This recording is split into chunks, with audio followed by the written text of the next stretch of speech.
Hello and welcome to the Villa Matt Show, your weekly roundup of what's new and going on with us this week. Anyway, great weekend this weekend. It was nice and sunny, bank holiday here in the UK, so a nice 3-day sort of weekend, which was very, very nice. Big thank you to everybody who joined us on Saturday morning for our little show. Thank you to everybody who bought stuff because we had lots and lots of sales. You were clearing us out completely. So lots of the new trays, which I'll show you in a minute. So loads of the new trays went, and mugs and various things because we had all of those on offer. Matt was being stripped out with orders and all the bits and pieces.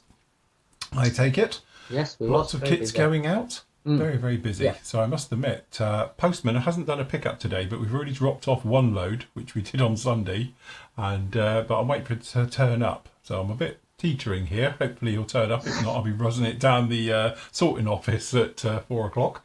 So yes, we're getting it down. But anyway, the sun is shining, the weather's nice, the birds are tweeting, the leaves are out. Summer's finally arrived. Thank God. Get rid of the dampness and the horrible bits. Your paintwork will dry quicker now. Yes. Yeah. That's the thing. Yeah, So, no, yes. it's been a lovely day and nice weekend actually. So really enjoyable. Like I say, thank you for all the purchases. I've got a load out today. I'll get the rest out tomorrow. I have had a little bit of an oversight, to be honest. I was talking to Phil about this morning, as I forgot to order some boxes last week. Yes. So we've got enough, I think, just to get everything out, and then we've got pre-orders that have come in. So I'm just going to wait for the boxes to turn up, which hopefully might be tomorrow, latest Thursday. Now I'll get the pre-orders out on top of that. So yes, not very nice. good, but I forgot. So there. No, that's all right. To be honest, Tams did say to me earlier, you have got more jiffy bags, haven't you? And it's our smaller size jiffy bag. We have about 4 different sizes. And I'm like, no, but they can come tomorrow. Get them on the next day quick. Yeah. So yes, it's all right. They're on the next day, so they'll be here tomorrow. But anyway, all the orders from our side of it have gone out. Apart from the B24 kit, which is still here, which I will get out tomorrow. That'll go out tomorrow, so that's fine. Yep. Cool. But yes. Anyway, I've been a bit busy today. I've been playing with this little gem, which is the little Scout. And again, we were talking recently about 72nd scale stuff and how it gets overlooked and everything. This is a beautiful little kit. And again, it's got some really nice little options down in there and stuff like that. But this is the little Scout. The review of it's down below. And to be honest, it is really, really nice. It's one of those very nostalgic type kits because, I say, a lot of us remember, perhaps if you go that far back, remember this. So this is obviously the original 1966 red stripe bagged version of the original Westland Scout that came out by Airfix, and obviously they did the Wasp as well. And again, one of those ones where, where does the time go? 1966. And obviously it's reboxed quite a lot as we made our way round to the good old years we were saying before about when everything had to go on in instruction. Right the way through to obviously its final iteration as we've seen it, which we haven't seen for a while, is the blister pack ones, which is a little bit back, the carded ones look. So that comes with a tube of glue and authentic paints. Right, not authentic paints. Is that what you call it? But the last time we saw it was 2001. Yeah. And so, that's really different. And like you said, it's surprising perhaps Airfix didn't lean across to do a vintage classic of it. I wonder if it was on the cards, I don't know. Or the moulds are shot now, I don't know. It's knocking on it. It's one of them that, it's nobody else has told it. And obviously I've been, let's say majority of the vintage classics are Airfix originals, shall we say, subject-wise. Yeah. There has been a few crossovers, but not too many. I'm thinking, well, nobody else really has touched a Scout, have they? So no. They've just done the Whirlwind again. That's not and obviously the Rotodyne, which was I think probably a bit before that. But again, I wonder if it was on the cards and now it might be scuppered because obviously because of that one coming down the line. I suppose price point will be a lot different though from an Airfix vintage classic to that. I mean, that's not overly expensive, but I mean, I presume the vintage classic will be about a tenner. Would you say? Yeah, I would have thought so. Yeah, absolutely. And if you want to, the nostalgic build and everything, then you go for that, don't you? But I've had a look. I've had, I've got one here actually. And I've had a sneaky peek, and actually that is a nice kit. Obviously they do the Wasp as well, but unfortunately when they both came out, I missed out on the Wasp because I would have got a Wasp as well. But they're doing both, so you can take your pick and take your choice which one to do. And I know actually the LF models do their own mask set for it as well. If you can't be bothered to mask the clear parts up, then they do a mass set as well. So I interesting have to little say helicopter, that the old Scout. it is. Yeah, and obviously LF Models a little bit of a limited run company, but you wouldn't think of it because it's actually got some great details in this one. One of them being the clear parts. Clear parts are absolutely mega, and you've got the different types of doors on it as well. You've got the bulge type and the normal type, so you've got a couple of options. This particular one, it comes with the litters for the side for the stretchers. Yeah. And it's got those with the kit. Also, it's got the system as well for the actual, I think they're wire guided missiles on there, although you don't get the missiles, they are 3D printed aftermarket ones for it. But you say you've got 2 or 3 different versions in amongst that one as well. And say the options from the box, if I remember rightly, there's the SAS one from 77, I think there was. The Raspberry Pull one from Middle Wallop. This is the training one out of Middle Wallop, I do believe, as well. And this one I think was the Hong Kong one. So again, you've got some nice little options down in there, depending if you wanted to do it obviously with seats, with doors and things on or doors and things off as well. But, it's funny because we were talking about 72nd scale recently and how it still gets overlooked and all the rest of it. And everybody thinks of doing the bigger kits, certainly like this type of thing as well, like 35th scale. Well, using 35th, that'd be nice. Yes. But again, it's one of those ones where I think the smaller helicopters get really overlooked. Because Scout's completely overlooked, and the Gazelle, like in the review, I'm going to harp on, you're going to hear this twice now, but I said even in 48th would be lovely, or definitely 32nd or 35th scale, Gazelle. And the Gazelle's a beautiful helicopter, lots of them civilian, again it served Navy, Army roles, right the way around the world as well, and saw a lot of service all over the place. And obviously if you think about, obviously the Scout as well was prolific in the 70s and 80s everywhere, and again, completely overlooked. And everyone does loads of different versions of Apaches and various things to it. But it's say the smaller light utility helicopters completely overlooked. They're not massive either. So yeah, as I was saying, unless it's a Huey. Yeah. I agree. Yeah. We've always said about the Puma, haven't we? We've mentioned this so many times about a Puma helicopter. Again, you're very, very limited, and what is out is old. Yes, very old. Really old. Yeah. So. I don't know. Perhaps it's just that helicopter genre is just not as obviously big as things with wings. Big and popular, yeah. Or if it's not brimming with weapons and missiles, then nobody's bothered. Nobody I quite likes like it. the utility helicopters. I do have to say, I think there's a good place for them in the hobby. I like building them. Yeah, so definitely. they do. And because they're not massive either, the thing is, even if you're doing the slightly bigger scales, like 48 scale or obviously into 35th, say, it's not going to be massive. Because they're little dinky things anyway. If you've ever stood next to a Gazelle, you often think, is it fly? I've got a bigger engine on my lawnmower than this thing's got, and the tail boom's about as thick as your thigh. It's like, okay. There's no engine on that Scout. How different to that from a Gazelle? I presume it's very different. Obviously, it's on show. It's one of them like the Alouettes. Yeah, that's it. It's all on show. Yeah. They're just plonked onto the top of the fuselage and wired in. Happy days. Yeah. Must be easy to work on for a mechanic. From a mechanical point of view, you can see if it's leaking anywhere. Yeah. So, but yeah, again, I think they've really, really been overlooked. And in this era now where we are spoiled, let's face it, with lots of things, it's getting hard to find things we're still short on. This is definitely one of those areas where I'm thinking light utility helicopters from around the world as well, really overlooked. So that could be a little area, I'm hoping someone's listening, that they might want to have a look into, because, I think they'd sell well.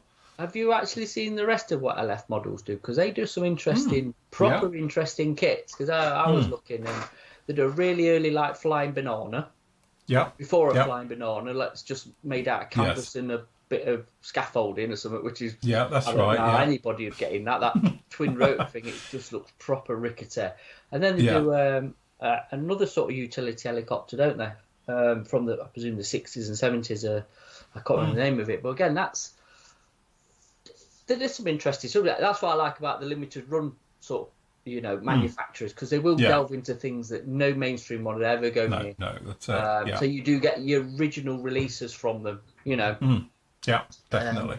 So may long it continue, I'd say. Definitely. But again, it's something about that. It's tiny. Let's face it, that thing is only going to be like 15 centimetres, whatever it's going to be. Yeah. And again, it's one of those ones where it is tiny, but you could do a lot with it. And obviously I've seen a lot of the build-up models now and things like that from the test shots and that. And it looks really, really nice. In the test shots, especially when it's just in grey primer, you wouldn't realise it's 72nd. It looks like more like 48th. because it's got lots of detail. But also the thing is for that kit as well, we're saying about detail.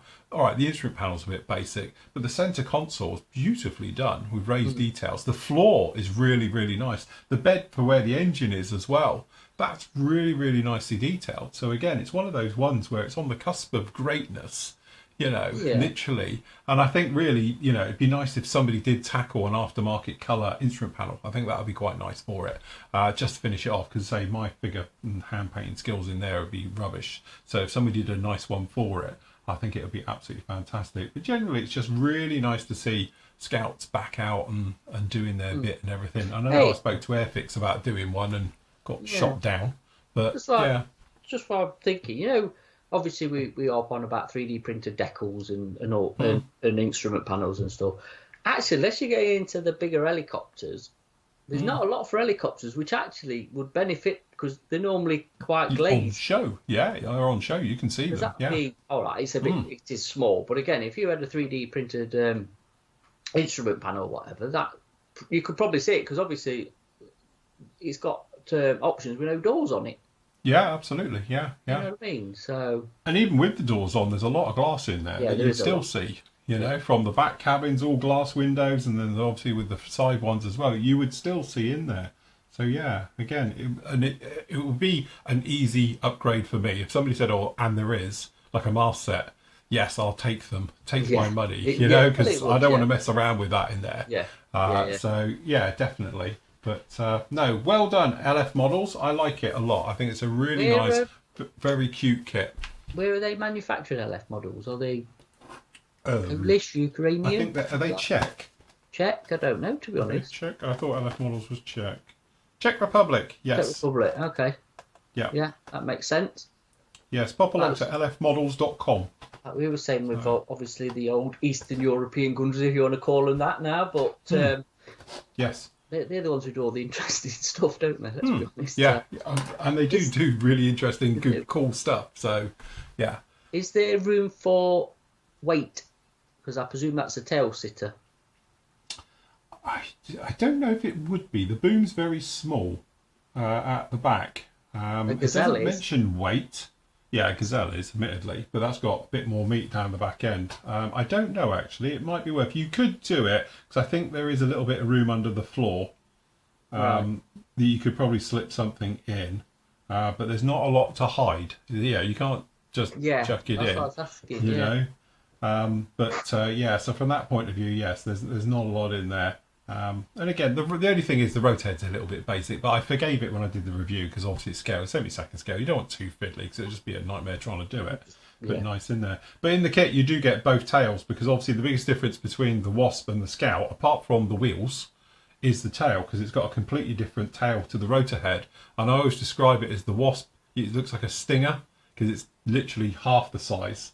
It's quite big on the Scout, where obviously the one on the Wasp is literally just goes up like a Stinger. Yeah. And hence its name. So, but you do get both of them in there. You get the wheels in there as well, but you don't get the other bits that you're going to need, to be honest. So you can't make a Wasp out of this one. There is differences, but as I say, the biggest difference between the Wasp from it, when everyone thinks, oh, it's just wheels, isn't. The tail's different because this bit over here, it's got different ones on there. You'll see it in the review anyway because I cover it in there. But really nice. Good on them, I say. Well done, LF Models. We applaud you. For bringing out a really, really nice kit. Yeah. So, yes. Yeah. So, in other things, I've been mooching on with this little lump. Getting back onto this, obviously, now that the Y-wing's all done and completed, we're back into here. So, this morning, we've got this all done and glued in. So, we've got these I think these are the laser warning receivers up on here. I think there's another one up on the mast, if I remember rightly. Has it up in there. So we're going through, again, mine's a little bit of hybrid, so all those aficionados out there who say about, oh, you haven't got that on there and you need to have this, that and the other, I'm sort of making mine into more of an E than a D. It's going to be a very late D. This is the version I'm doing anyway. But so anyway, we've got, this is all secured in now, the canopy is all in and done. I'm currently working on, as you can see down in here, this is the TADS for the front end, so I'm painting it somewhat separately, purely because like these areas down in here, I've got glass work that are going to go in and get pre-painted. So the idea is I've pre-painted this And then what we'll do is we've got the interior bits, which is this little guy down in here, which is going to be in black. I'm going to do the lenses by hand, and then we'll get it fitted, and then we can put the glass part in. So that way we don't have to mask it. So I don't really want to mask the clear part, because I think it's going to be a little bit of a pain. We don't have an option for the pilot's night vision sight, because this is a glass and it has like an eye, if you like, goes in. So that will have to be masked to go in, which isn't too much of a problem. But that's why I've done this one all separate at the moment. So in a minute, this is going to have a poly cap that goes in here, and these can be fitted once it's somewhat together, because these will just fit in and go through and be fitted on the side here. This one's done already, which is this side one, which is on a poly cap. So it will go in. So it will be workable as well. This will move around and do all its stuff. So that's pretty cool. When you get a poly cap for the top one, there's a poly cap in here. So this little guy, which I can show you now, will hopefully fit into. Once it's pushed down, I don't want to ram it in there home, but you can move this one around there as well. So, but yeah, with this done and going on, so this one will then just come in here and it'll push in. Then we got a couple of plates, which are going to fit in here across the nose and everything else. So that's quite nice. So that's all coming in here very nicely. And again, I've test fitted the doors and they do fit, which is nice.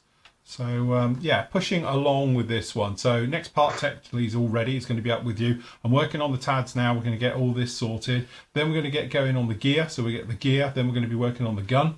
So we'll get the gun done as well. So that's coming together. And then again, then we make our way to the back end and we'll get the tail section all done. So hopefully what I'll do is I'll get a part up with you on Friday, and there'll be another part up with you which I'm working on now, which will be up with you on Monday as well. So we're going to push through this one really quickly, and we can get this one somewhat together, and then it will all be about doing the rotor head on the top. So that is the plan for that one, going right the way through. So hopefully I'm thinking within the next 2 weeks this one will be done as well. Big plan for this one, and Matt's going to have to come down and help me, and I've got a load of foam for it as well.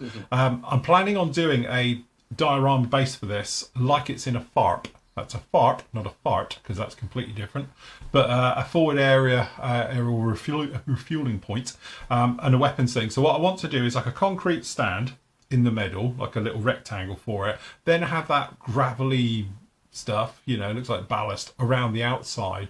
Then I would like to do the bastion baskets all around that as well, and then perhaps a little bit of equipment around it. But I'd like to do a little bit of a diorama base for it. That's the plan. So this one will sit there in amongst that, rotors out, but it can then have, if we wanted to, some of these things open to show it, remove before flight tags, perhaps have the rotors tied down, something else like that. So it looks like it's just in a forward position. Looking like it's going to be armed or something. I am acutely aware, and somebody has already sent me all the links for it, for all that gorgeous 3D printed stuff. So it looks like you can have ground crew rearming it, refueling and doing various things to it. I might do, we'll see how we go with this one, but I quite fancy doing a proper diorama base, because I still want to do the diorama base for the other one as well, for the B25. So I'm going to employ Matt down here for a week to give me a hand with all of this. So it's clearly he's good at it, I'm not. So but yes, but we'll do that as a build over the course of a week and that. So that'll be the plan for that one. So yes. So anyway, that's what I'm up to this week. That's what I'm doing. Cool. What have you got? I've got look at that. The black P61. The black Widow's black. With a few decals on it. My very nice. Favouriteest pastime ever, decaling. Yeah. Actually, they're all right. Like I said, there is a few. This is Dragon, so you've got to take Dragon obviously for what it is. So this is modelled apparently on Little Audrey, is supposed to be the little nose art. Okay. Now I've done a bit of research because I just wanted to have a look actually at the real aircraft, to be honest, or at least some pictures of the real aircraft. And apparently, originally on the box, the obviously real plane, she's covered up a bit more than this one. Oh right, okay. She's got some clothes on. Yes. So I might have to do a bit of hand painting and dress her again, because obviously she's not very dressed in this one, just to make it a bit more authentic. But actually, you know, the decals are going down lovely. They're a bit. I'll show you. I was talking to Phil after that. Can you see the little white? Slight out of register. Yeah. It's out of register. Well, I can touch that in with a bit of blue and get around it. I'll weather that in and stuff. So luckily, because it's a night fighter, there's not many decals on it. No. So I've got to do the wing walks, which I've got here. I've cut out ready, so that's here. But I need to chop them down a bit. They're a bit too long. Right, Because okay. actually on the plane they'd be well over where they should be, so I need to cut them down and do a bit of measuring. But Nearly there. I've got a few stencils as well to do, but like I said, there's not too many on this, so that's good. And then I can get down to get some weathering done on it. So, So just going back a step, what black do you use? this is actually the primer. Oh, right, okay. I said it because I will show you. Because what I was going to do, that's my primer of choice now. The Aqueous. Right. I love this stuff. It's just ace. It goes down really smooth, sort of satin finish, but it's rock hard when it dries. So I just use Aqueous thinner with it, back 50-50, perhaps a little less. And it's just, I like this. It ain't got that smell of obviously the lacquer one. It's still not completely obviously odor free, but it's, for me it just works a lot better anyway. I like it a lot better to use. So that's it. And then over that, to be honest, it's been a mixture of Tamiya, actually. Let's just move it out of the way. So I started off with XF17 mixed with XF18. Or X18, yeah. Or X18, should I say? Semi-gloss black. So more of that to that. I wanted a sort of a blue mix. And then I've used a tiny bit of XF63. Yeah. The dews tend to fade to grey, but I'm going to have a lot of oils on this and a lot of Phil's washers as well. And then obviously in that one, I've whacked in a bit of X22 just to give it a tiny bit of satin, just because it goes on smoother. Yeah. And that's about it really. So mainly I've used what I'd put on as a primer as the main base coat.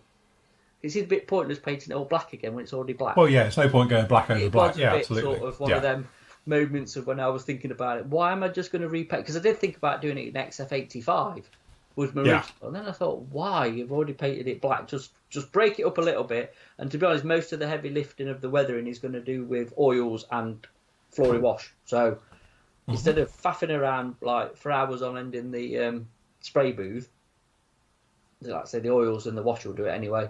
But I just wanted to just do a bit, because obviously these are major sort of exhaust staining, don't they? Yes, yeah, definitely. Which I'm going to airbrush in, and then I'll enhance that probably with oils. So coming along, really enjoying it, to be honest. And I managed to sort my engine out. For anybody who don't know, it's that one. I thought I'd put the engine in wrong, upside down, and the cowlings were on, but it weren't. It was the back bit, this back bit here where these flaps are, was stuck on the cowl flaps. Yeah. Yes. So I just chopped the locating lug off, and I could just put it where I want now. So thankfully, I was a bit worried I'd be chopping and cutting and trying to, break glue off where I didn't need to, where the engine was stuck in. But it definitely looks like a P61. Definitely, yeah. I've never really built nice. a P61 either, ever. First one. So, yeah, really enjoying it. So that's what I've been up to. Very nice indeed. Cool. And obviously, if you've watched Saturday's show, doing my little Jeep, I've also lost the steering wheel, or I've chucked it away. I just told me I've done that. I was looking for a 3D file for a Jeep steering wheel, and actually nobody does one. So no one does one. Nobody does one. So I'm going to have to fudge it a little bit. Might be spares department from Hobbyco. Yes. I was going to say, yes. Yeah. Need a steering wheel, please. Need a steering wheel, please. Or I could ask somebody nicely. They might design me one. I'll see. Yes. But yeah, I was a bit gutted about that. I honestly thought I'd cut it off and put it with some other bits, and So, hey ho. And you know what will happen in that usual law of sod is that you will then go out and get one. Somebody will give you one, or you get one sorted. You'll fix it. Then a few weeks later, you'll find it. Because that's what happens to me all the time. The amount of times, famously, I've lost the refueling door from a 32nd scale F14 Tomcat. The door, don't know where it went, just vanished, and it went at a show. So I assume it come off at the show, and I thought, well, that's okay, because technically they don't have them sometimes. If you look at F14s in theatre, they don't tend to put the doors on when they come off. So I thought, we'll just leave it off and all the rest of it. No problem at all. So, but anyway, I got a little bit, so I scratch built one and had to bend it, and I did it and everything, and we sort of fixed it, put it back on, and it looked great. And I thought, I'll tell you what, I'm going to take the door, the refueling probe off, and closed it. So I put it on and everything, repainted it, weathered it, looked lovely. And then about a week later, I was going through here, moved something, and I found it on the floor. So I don't know if it never made it out of here and it fell off before I got it out of here or whatever, but I moved the box and it's like, it's a grey piece of, what's that? Lift it up, it's the door for it. after I completely scratch build. But it's not the first time that's happened. I've done it lots of times before. I'll be cutting something and it will ping off, for instance, and I'll look for it, can't find it, and then a couple of days later it'll turn up once I've redone it. Grab handles are the worst. In fact, I've lost the grab handle in here. It has a slightly different grab handle for the pilot's door side than the others. It has, but it gives you 4 because it's a duplicate sprue. So you get 4 of them because it needs 3. And I was here and I had it on clamps, and as I went put it on clamps to fit it, it went ping, but I never heard it land. Blew off. So I know it could be anywhere. It literally could be anywhere at this point. So I was like, right, okay. So I used one of the other ones for it. We painted it and did it. Anyway, I found it the weekend. It was over here. So it was like, you bastard. That's good. But yeah, like you say, half the time when you lose them, you don't, if you don't find them straight away, they seem to be lost, and then they'll either turn up stuck to your sock, to your trouser. We've had that before, or it's. I lost some before I moved out of my shed. I can't remember a hand off a resin figure, right? And it was in the shed. And bearing in mind, I moved out the shed and I stripped the shed out when we came, and I never found it. I never found this little resin hand at all, because it's somebody who pointed. It was an Arab chap pointing. And I remember, and I just, I'm thinking, well, when behind the bookcase, when you pull it apart, you'll find it. It will turn up. Yeah. Never turned up. Never found it at all. So whether it got hoovered up at some point, I don't know. But that shed weren't that big, to be honest. No, that's it. More than likely it got attached to something and was carried through. Yes. Out the shed into the garden, into oblivion, or wherever. Then fell off. Yeah. There's nothing worse than losing bits, though. That's just, nightmare.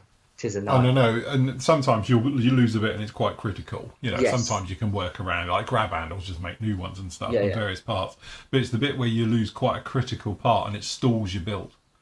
Because you haven't got the heart to carry on, and that's it. So I know that one quite well, and I've had it in the past. I think one of the worst ones I had for that was I was doing I think it was a ZSU 23, and I lost one of the anti-flash things off the end of the barrel. Completely stalled it because I didn't have the heart to carry on because it looked stupid with 3. Yeah.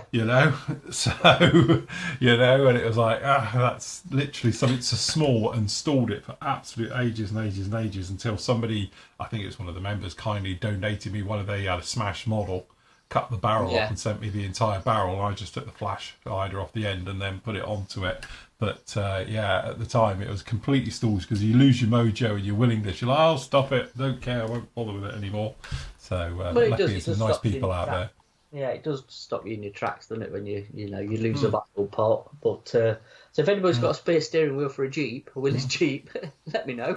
And don't forget, like we've often said, this goes to obviously the Flory family as well, is that, and I've done it loads, I've got donor kits here from stuff. My F-16's a classic. Yeah. I've got an F-16 up there that is literally, everybody's had everything off it over the years. Canopy went very quickly. Yeah. The tail's gone. Literally, the pylons on there, they've gone from it, and everywhere people have lost various parts, the gear, the doors. Literally, I've just got the fuselage left, and I've still got it in the cupboard up there where people are at, and also had a Phantom as well, and loads of people have bits off of Phantoms. So if you do lose bits, put a shout out saying, has anybody got? Because if you're like me and you've got a damaged model that really should just go in the bin, if it can become a donor and help out another modeler, and it's great. You can simply say, look, I'm only going to bin it, just have it, You know what?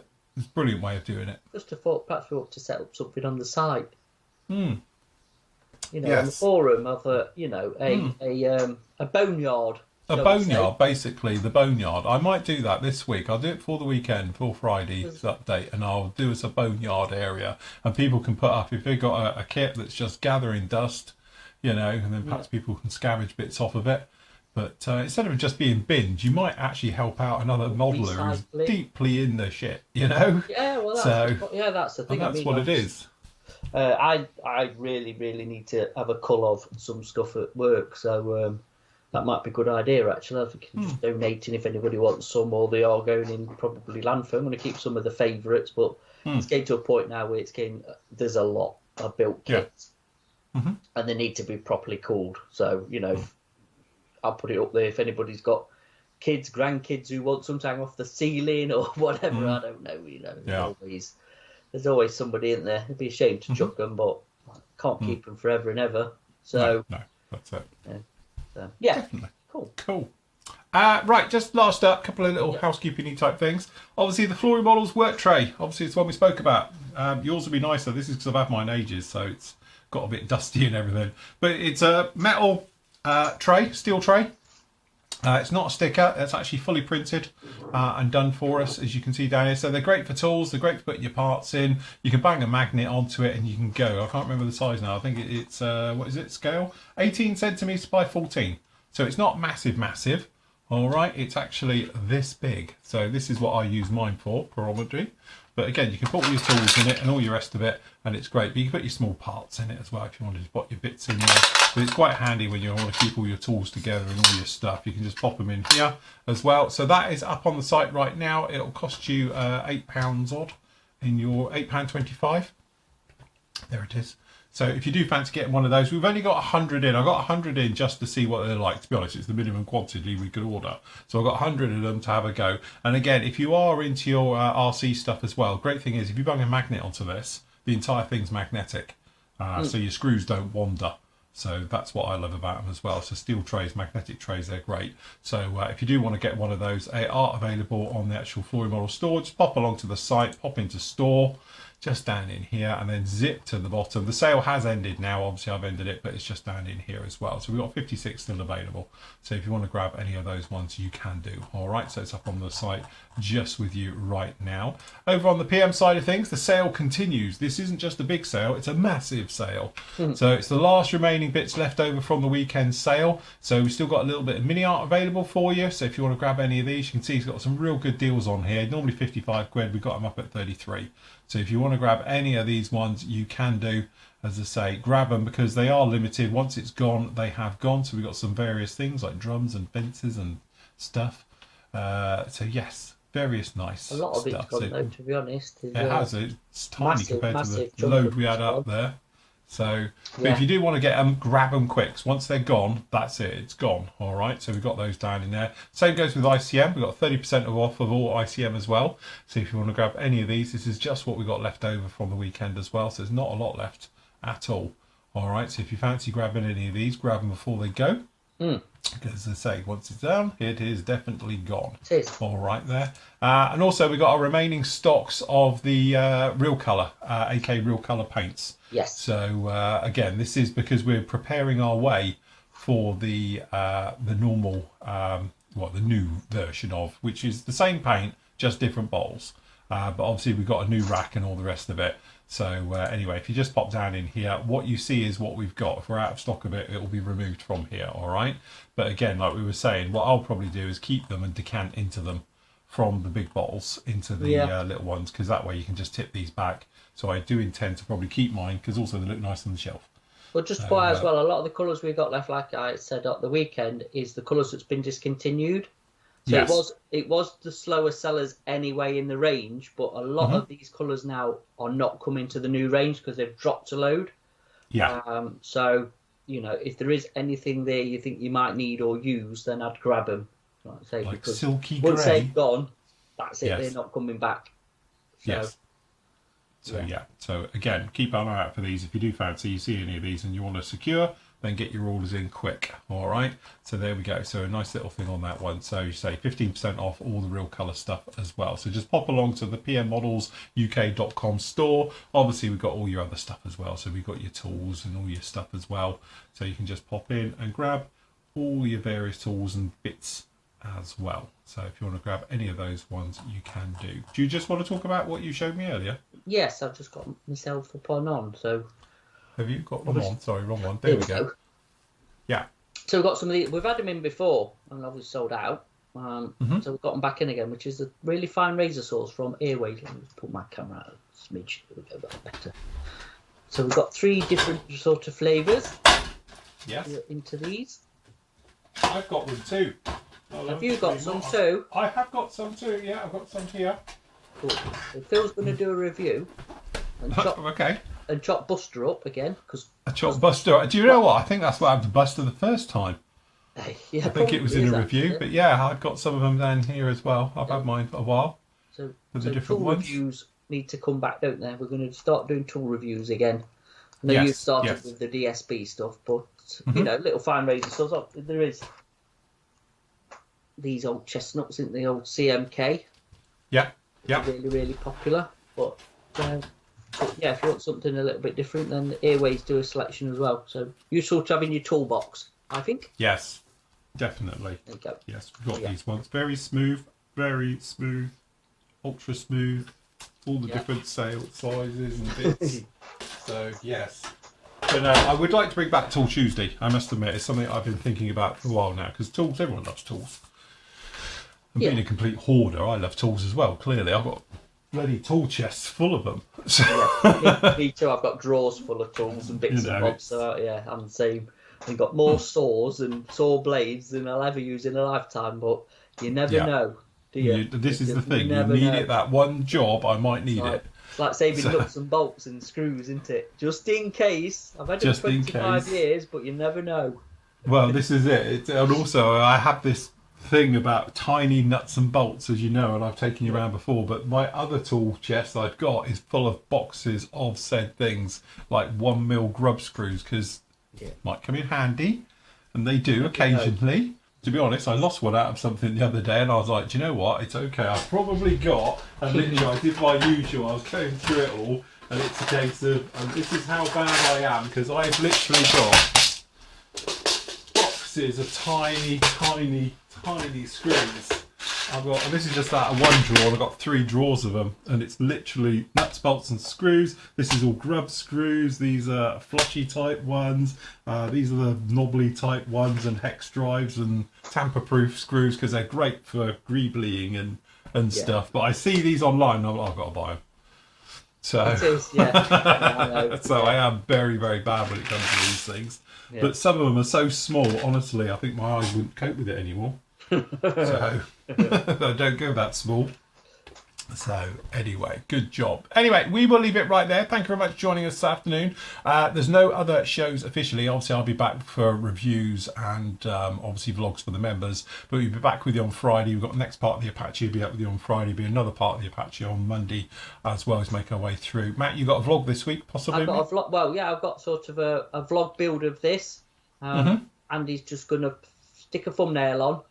Yeah. And it's done. It'll probably take you just before primer, to be honest. Nice. So, very nice. Like I say, it's just a talk through rather than actually showing and building, but some people might find it useful, and stuff I've used as well. So, yeah, that'll probably up now Thursday. I think we're going to put that up. So, obviously, Phil will get it for the site, and it'll go up on the PM YouTube channel as well at some point. So, no review from PM models this week, but you've got the vlog instead, and then we'll be back to, I think, next week, back to normal. So, cool. Very nice. Be good job. Right. Okay then, guys. We will leave it like there. Happy modelling. Take care. We'll see you soon. Say goodbye, Matt. Goodbye. Cheers. Bye.